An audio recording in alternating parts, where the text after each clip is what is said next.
हिमाचल प्रदेश के सोगी गांव में रहकर एक म्यूजिक प्रोडक्शन का कोर्स करने वाले राजवर्धन भाई अपने कुछ दोस्तों के साथ मिलकर एक ट्रैक पर जाने का प्लान बनाते हैं। अब पहले दिन शाम ढलने के बाद जहां पर वो लोग रुके थे वहीं पास से एक नदी बह रही थी। रात के 10 से 11 बजे तक इन लोगों ने खाना खाया। उसके बाद सारे के सारे अपने टेंट से बाहर निकल के एक कॉमन एरिया में आग जलाते हैं और वहीं आसपास बैठ जाते हैं। अब थोड़ी देर के बाद ही राजवर्धन के एक दोस्त ने उनसे बोला कि भाई ऊपर देखना एक बार, आसमान में तारे कितने सही लग रहे हैं। राजवर्धन ने यहाँ ऊपर आसमान में देखा और फिर एक स्टार गेजिंग ऐप के जरिए उन तारों के फॉर्मेशन को समझने की कोशिश की और देखते ही देखते इन्होंने पाया कि आसमान में लेफ्ट से लेकर राइट तक इन कई सारे तारों ने मिलके एक शेप बनाया है। और जब राजवर्धन ने इसे एंड टू एंड देखा ना, तब पाया कि भाई तारों ने एक भेड़िए का शेप बना रखा था। यहाँ राजवर्धन ने इस चीज को अपने बाकी दोस्तों को भी दिखाने की कोशिश की, पर राजवर्धन को छोड़ किसी को भी ऊपर भेड़िए की शेप दिखाई नहीं दे रही थी। अब उस रात राजवर्धन को आसमान में भेड़िया दिखना कोई इत्तेफाक की बात नहीं थी। हिमालय के पहाड़ियों में एग्जिस्ट करने वाली ताकतवर शक्तियाँ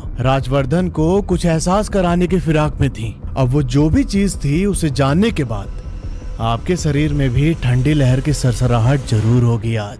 फिलहाल इस खतरनाक मिस्ट्री थ्रिलर को शेयर करने वाले राजवर्धन भाई के ईमेल का स्क्रीनशॉट अभी आप वीडियो में देख सकते हैं। अच्छा, अभी राजवर्धन भाई की पूरी स्टोरी रिवील करने से पहले मैं आपसे पॉकेट ब्रोकर ट्रेडिंग एप्लीकेशन के बारे में बात करना चाहता हूँ। आजकल हर कोई एक्स्ट्रा इनकम कमाना चाहता है, पर ट्रेडिंग सीखना इतना भी आसान नहीं है। राकेश झुनझुनवाला या विजय केडिया ने अपनी दौलत सालों की मेहनत से बनाई है, लेकिन आज के टाइम पर ना एआई ट्रेडिंग एकदम गेम चेंजर बन चुका है। पॉकेट ब्रोकर एक ग्लोबल प्लेटफॉर्म है जिसके अंदर एआई ट्रेडिंग फीचर है। ये AI billions of data points और टॉप ट्रेडर्स की स्ट्रेटेजी पे ट्रेंड है। ये प्लेटफॉर्म आपको लाइव मार्केट स्कैन करके एकदम रेडी सिग्नल्स देता है, वो भी ट्रेड डायरेक्शन, एक्सपायरी टाइम और कॉन्फिडेंस लेवल के साथ। मतलब पूरी एनालिसिस एआई करेगा, आपको सिर्फ सिग्नल्स फॉलो करने हैं। चलिए ट्रेड करके देखते हैं। एआई ने अभी एक सिग्नल दिया है, मैं उसे फॉलो करता हूं और ये देखिए रिजल्ट, और ये डायरेक्टली बैलेंस में ऐड हो जाता है। और साथ ही एआई सिग्नल्स फॉलो करके अपना बैलेंस भी ग्रो कर सकते हैं। और क्रिप्टो कार्ड और यूपीआई के जरिए डिपॉजिट करना भी बहुत ही आसान है। इसके बेनिफिट्स भी क्लियर है एकदम। Lighting fast analysis, no emotions, beginners के लिए परफेक्ट और साइड इनकम के लिए बेस्ट ऑप्शन। हर सिग्नल ट्रांसपेरेंट होता है और रिजल्ट आप ऐप के अंदर ट्रैक कर सकते हैं। पॉकेट ब्रोकर 10 साल से इंडिया में लीगली ऑपरेट कर रहा है और इसके कई पॉजिटिव रिव्यूज भी हैं। अगर आप भी एआई ट्रेडिंग ट्राई करना चाहते हो तो डिस्क्रिप्शन में जो लिंक है उस पर क्लिक करो और एक प्रोमो कोड यूज करना MRFL। इसे यूज करते ही आपको मिलेगा 100% डिपॉजिट बोनस। स्मॉल से स्टार्ट करो, सीखो और खुद फील करो एआई की पावर। पर एक चीज ध्यान रखना कि ये वीडियो सिर्फ एजुकेशनल पर्पस के लिए है। कोई भी डिसीजन लेने से पहले अपना प्रॉपर मार्केट रिसर्च जरूर करना। अब चलिए कहानी में वापस आते हैं। देखो, राजवर्धन भाई वैसे तो राजस्थान के किशनगढ़ से बिलोंग करते हैं। इनके स्कूल के अंदर जो भी म्यूजिकल इवेंट्स होते थे उसमें ये एक्टिवली पार्टिसिपेट भी किया करते। अब धीरे धीरे म्यूजिक के लिए जो इनका पैशन था ना, इन्होंने सोचा कि मैं इससे अपना प्रोफेशन बनाऊंगा। इसीलिए 12th खत्म होने के बाद इन्होंने कोई ग्रेजुएशन की पढ़ाई नहीं की। इन्होंने डिसाइड किया कि आगे का पूरा टाइम ये अपना म्यूजिक सीखने में देंगे। पहला साल इन्होंने उदयपुर के अंदर ही एक म्यूजिक टीचर से इलेक्ट्रॉनिक म्यूजिक सीखने में निकाल दिया। अब धीरे धीरे इनके दूसरे सिंगर्स और बैंड से कॉन्टैक्ट बनते गए और इसी चक्कर में इनको पता चलता है कि हिमाचल के सोगी में एक बैंड ऑपरेट करता है और उस बैंड के अंदर एक टीचर है और उस बैंड के अंदर जो गिटारिस्ट हैं वो राजवर्धन को गिटार सिखाने के लिए रेडी हो गए थे। राजवर्धन ने सोचा कि यार चलो इसी बहाने मैं पहाड़ में भी रह लूंगा और वहाँ जो म्यूजिक प्रोडक्शन का काम है वो भी मैं बहुत अच्छे से सीख पाऊंगा। अब यही सारी चीजें दिमाग में लेके राजवर्धन राजस्थान से सीधा पहुंच जाते हैं हिमाचल प्रदेश। शिमला से कोई 20-22 किलोमीटर पहले एक छोटा सा टाउन पड़ता है सोगी। ये बैंड उसी सोगी टाउन का है। अब राजवर्धन यहाँ पर रहकर अपनी म्यूजिक प्रोडक्शन का कोर्स सीखने लगे और अगले 3-4 महीने में इनके कुछ दोस्त भी बन जाते हैं यहाँ पर। अब एक शाम ये लोग ऐसे ही सोगी के आउटर में घूम रहे थे तो इनके एक दोस्त ने बोला कि यार चलना कैंपिंग करके आते हैं अगले वीक। तो इनमें से ही एक दोस्त ने बोला राजवर्धन को कि भाई तूने कभी ट्रैकिंग की है, कैंपिंग का कोई एक्सपीरियंस है तुझे? राजवर्धन ने बोला कि नहीं, ये सब तो मैंने नहीं किया आज से पहले कभी। फिर उस दोस्त ने बोला कि ठीक है, अगले सप्ताह हम सब चलेंगे ट्रैकिंग करने। ट्रैक करके ऊपर जाएंगे और वहीं कैंप लगा के रात को हम नाइट स्टे करेंगे, बहुत मजा आएगा। राजवर्धन ने आज से पहले कभी ये सब एक्सपीरियंस नहीं किया था। उसे लगा कि यार चलो मैं भी नेचर को बहुत करीब से फील कर पाऊंगा और ये हामी भर देता अपने दोस्तों को कि ठीक है हम सब अगले वीक कैंपिंग करने जा रहे हैं। पर बोलते हैं ना कि हर इंसान की एनर्जी अलग होती है। कुछ चीजें ऐसी होती हैं जो हो सकता है यहाँ एग्जिस्ट कर रही हो, आप भी यहाँ पर बैठे हो, मैं भी बैठा हूँ, हो सकता है आपको फील हो जाए और मुझे फील ना हो। और कुछ ऐसा ही होने वाला था इन सब के साथ। एक बहुत ही अलग तरीके की मिस्टीरियस स्टोरी आज आप इस वीडियो में सुनेंगे। अब फाइनली 20 मई 2023 को ये सब लोग कैंपिंग करने के लिए निकलते हैं। टोटल 7 दोस्त थे और इनके पास 2 गाड़ियां थी। अब एक गाड़ी में 4 लोग और दूसरे गाड़ी में 3 लोग थे। अब जो ये सातों दोस्त है ना, इनके नाम जान लेते हैं एक बार। पहली गाड़ी में कुणाल, स्नेहल, सचिन और कार्तिक, और दूसरी गाड़ी में थे राजवर्धन भाई, मनीष और राकेश। यहाँ इन टोटल 7 लोगों को याद रखना क्योंकि इनका कॉन्टेक्स्ट आगे पता चलेगा वीडियो में। 20 मई को ये सारे के सारे शाम के 8:30 बजे के आसपास कसोल पहुंचते हैं। कसोल पहुंच के इन्होंने एक होटल में नाइट स्टे किया और अगली सुबह इनको अब ट्रैक करने के लिए निकलना था। सुबह जल्दी उठकर इन लोगों ने खाने का सामान और जो भी बर्तन वगैरह थे वो सारे पैक किए और सबके पीठ पर यहाँ एक एक बैग लाद दिया जाता है। इसके बाद सब लोग पहुंचते हैं सीधा मलाना विलेज। मलाना विलेज से ऊपर जाके एक डैम पड़ता है और उसी डैम के पास से एक बहुत ही फेमस ट्रैक जाता है ऊपर के लिए। मैं फिलहाल उस ट्रैक का नाम नहीं लेना चाहता, पर जो भी लोग हिमाचल से हैं या फिर उन्होंने उस एरिया में विजिट किया है तो वो लोग समझ जाएंगे। दोपहर के 2 बजे उस डैम के पास से इनका ट्रैक स्टार्ट होता है। अब ये लोग रास्ते में बहुत मस्ती मजाक करते हुए धीरे धीरे आगे ट्रैक करते हुए जा रहे थे, पर इन्होंने एक चीज डिसाइड किया था कि रात होने तक हम चलते रहेंगे। जब तक रात नहीं होगी हम कहीं पर भी रुकने वाले नहीं आज। अब राजवर्धन के लिए भी सब कुछ बहुत नया था, उसे थोड़ी सी मुश्किल आ रही थी ट्रैक करने में, पर अपने साथियों की मदद से ये धीरे धीरे ऊपर की ओर बढ़ रहा है। शाम के 6 बजे ये लोग सीधा पहुंचते हैं अपने बेस कैंप। यहाँ तक तो सब कुछ ठीक था सबके साथ। अब बेस कैंप पहुंचकर यहाँ पर इनको खाना वगैरह बनाना था। वहाँ पास से एक नदी भी बह रही थी। इन्होंने उसी नदी के आसपास में अपना कैंप लगाया हुआ था। इस जगह पर राजवर्धन के एक दोस्त ने सबको ना अपना अपना काम डिवाइड कर दिया। कुछ लोग जाके लकड़ी लेके आएंगे, कुछ पानी लेके आएंगे, कुछ बर्तन वगैरह अरेंज करेंगे, तो सबका काम यहाँ डिवाइडेड था। अब जिस ग्रुप को लकड़ी लाने के लिए भेजा गया था उसमें टोटल 3 लोग थे और इसी 3 में से एक था राजवर्धन। ये तीनों थोड़ी देर जंगल की ओर जाते हैं और बाहर जो लकड़ियां पड़ी हुई थी उसे उठा के सीधा कैंप साइट पहुंचते हैं। शाम के 7 बजे इन लोगों ने खाना बनाना स्टार्ट किया। अब रात के 10 बजे तक इनका खाना बन जाता है। सबने बड़े चाव से खाना खाया क्योंकि ट्रैक करके आए थे, इनको भूख भी लग रही थी। अब खाना खाने के बाद सब अपना अपना बर्तन धोने लगे। बर्तन वगैरह धो के उस एरिया को क्लीन करके अब सारे एकदम फ्री हो चुके थे। इन लोगों ने डिसाइड किया कि कैंप के बाहर ही हम आग जलाते हैं और उसके किनारे बैठ के अपना बातचीत करेंगे। 1-2 लोग जो गिटार लेके आए थे, इन्होंने सोचा कि हम यहाँ पे थोड़ा गिटार वगैरह भी बजाते हैं और एक ना बड़ा अच्छा सा माहौल क्रिएट किया जाए। ये इनका प्लान था।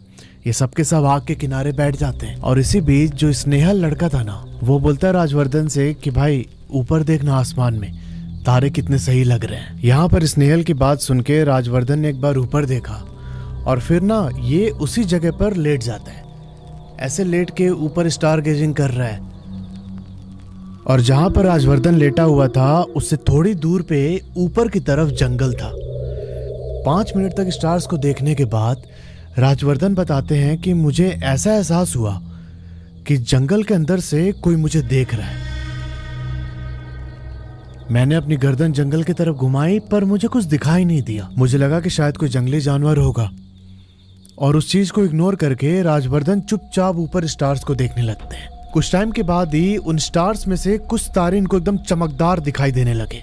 यहाँ पर राजवर्धन ने स्नेहल से पूछा कि भाई ऊपर जो तारे चमक रहे हैं वो कौन सा तारा है, वो उधर क्या टिमटिमा रहा है। एक ना बहुत क्यूरियस होके ये स्नेहल से सारी चीजें पूछने लगा। थोड़ी देर के बाद स्नेहल ने बोला कि ले, मेरे फोन में एक ऐप है स्टेलेरियम करके, उस ऐप से तू तारों के बारे में जान सकता है। पर वो ऐप खोलने से पहले राजवर्धन ने अपने नेकेड आई से पूरा देखने की कोशिश की, एकदम एंड टू एंड।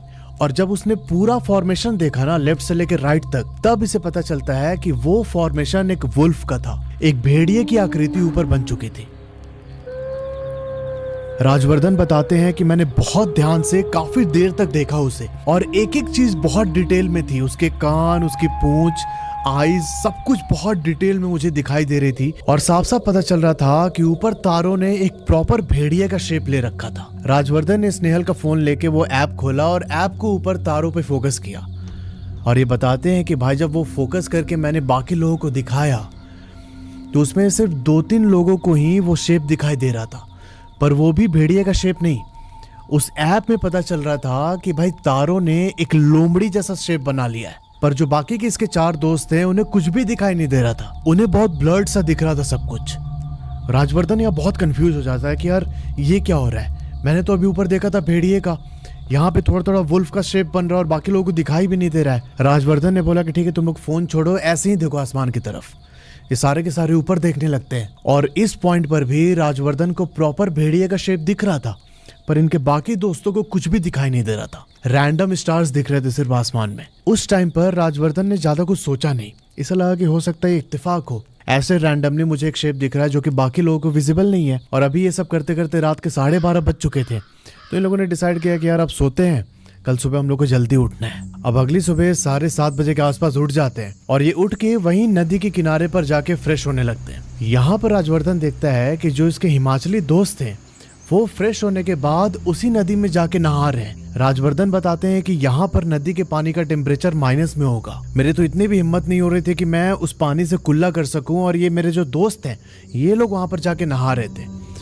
इनको समझ आया कि ये लोग हिमाचली हैं, लोकल लोग हैं, इनको आदत हो गई ऐसे टेम्परेचर में नहाने की। नहाने के बाद सारे लोग अपना सामान पैक करते हैं, और सामान पैक करके अब यहाँ से इनको ट्रैक का जो फाइनल समिट था वहां तक पहुंचना है। अब वहां से करीब 3-4 घंटे चलने के बाद ये लोग फाइनली ट्रैक का जो आखिरी पड़ाव था उसमें पहुंच जाते हैं। राजवर्धन बताते हैं कि ट्रैक के आखिरी पड़ाव में चढ़ाई थोड़ी खड़ी हो गई थी, और इसी थकान की वजह से इन लोगों ने डिसाइड किया कि समिट से नीचे ही जो खाली ग्राउंड है उसी के आसपास हम आज कैंप सेट करेंगे। अब उस खाली एरिया में अपना कैंप सेट करके कुछ लोग फोटोज क्लिक करने लगे, कुछ इसमें से स्मोक करने लगे, और इसी बीच जो राजवर्धन था इसे ना पॉटी आ जाती है। अब देखो ऐसा बहुत बार होता है कि जब आप ऐसे ठंडे कंडीशन में ट्रैक करते हो, आपको आदत नहीं है, ऐसे फास्ट फूड खाते खाते आप आगे बढ़ रहे होते हो, तो बहुत बार आपका पेट खराब हो जाता है, खासकर उन लोगों का जो ऐसे एटमॉस्फेयर से यूज्ड टू नहीं होते हैं। अब राजवर्धन वहीं पर आसपास देखने लगा कोई जगह जहाँ इसे फ्रेश होना था, और तभी इसकी नजर पड़ती है एक पतली सी नदी की धार पे। इसे समझ आया कि जो नदी इसे कल रात मिली थी ना कैंप साइट पे, वही नदी यहाँ पर एक पतले से फॉर्म में बह रही है। राजवर्धन वहीं नदी के साइड पर जाके बैठ के फ्रेश होने लगता है। अब ये बताते हैं कि वहां फ्रेश होते होते जो सामने पहाड़ थे उन नजारों को मैं देख रहा था, और तभी मेरी नजर जहाँ पर मैं फ्रेश हो रहा था उस एरिया पे गई। इन्होंने पाया कि भाई वहां पर व्हाइट पाउडर से कुछ आकृतियां बनी हुई हैं, जैसे ड्राइंग होता है ना, वैसे कुछ ड्राइंग किया हुआ था वहां पर। राजवर्धन ने उस ड्राइंग को एक नजर देखा और फिर उसके बाद कुछ सोचा नहीं उसके बारे में। ये वहां पर फ्रेश होने के बाद अपने कैंप साइट की तरफ बढ़ने लगे। राजवर्धन बताते हैं कि जैसे ही मैं उस जगह से उठ के कैंप साइट की तरफ चल रहा था ना, तो मेरा मन ना एकदम भारी सा होने लगा। मुझे बहुत चिड़चिड़ाहट हो रही थी अंदर से। आसपास जो भी चीजें मुझे दिखाई दे रही थी उन सबके लिए मेरे अंदर ना एक अजीब सी नफरत भरने लगी थी। मुझे एकदम समझ में नहीं आ रहा था कि क्या हो रहा है मेरे साथ। कुछ सेकंड कैंप साइट की तरफ चलने के बाद इन्होंने अपना डायरेक्शन मोड़ दिया नीचे की तरफ। जिस तरफ से चलकर ये लोग ऊपर आए थे उस साइड की तरफ राजवर्धन चलने लगे, और ये बताते हैं कि मुझे लगातार ऐसा फील हो रहा था कि कोई ना मेरा पीछा कर रहा है, और वहां नीचे की तरफ मैं अपने मर्जी से नहीं जा रहा था, मुझे कोई चीज खींच रही है अपनी ओर। थोड़ी दूर नीचे चलने के बाद इनको सामने अपनी गुफा दिखाई देती है। अभी राजवर्धन उस गुफा की तरफ बढ़ने लगते हैं, और जब ये गुफा के बिल्कुल पास पहुंचे तब ये पाते हैं कि गुफा के अंदर एक झरना है।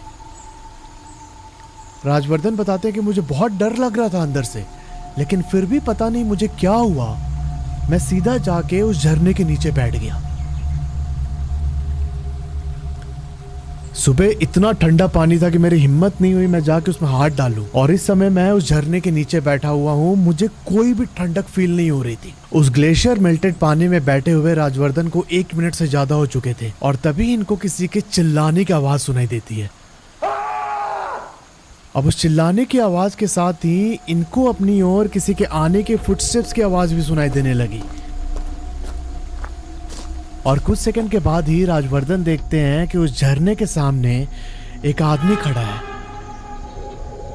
करीब 70-75 साल उसकी